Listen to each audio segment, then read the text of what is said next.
We are learning more about an overnight shooting on Donaldson Street in the Chad Brown area. Take a look at your video on your screen right now. We first brought you this story as breaking news on Good Morning Providence, notably adding updates to our Now Local News app. As you can see there, according to Providence police, a man is now hospitalized in serious condition.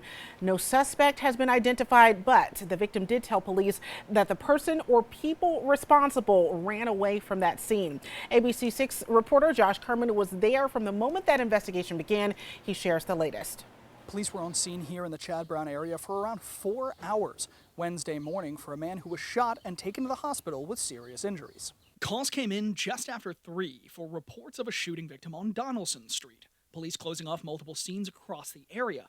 One neighbor who asked not to appear on camera telling me the shots woke them up. So I wake up with the gunshot, and then my kids came to my room. Mommy, are you okay? I'm like, we okay, just go back to bed. So I heard everything. After living here for nearly a decade, they told me they recognize the people involved.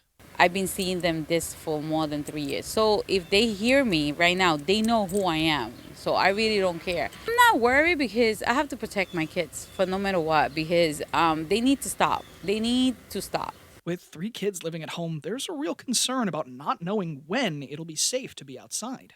It's like you want to be outside at 10, 11 o'clock at night, and you can't because you don't know what's going to happen. You can be sitting down in your chair doing a cookout, and boom, boom, boom, go to the hospital. They tell me after a shooting, there's usually an increased police presence, but that doesn't seem to stop this from happening.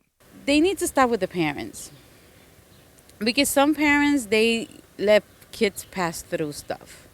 So the more you let your kids pass through stuff, that's the way they're going to act. It comes from the house. The way you are in your house, that's the way your kids act. That's the way I always said.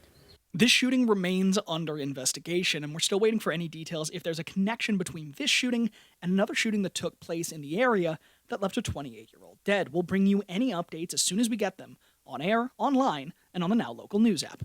In Providence, Josh Kerman, ABC 6 News.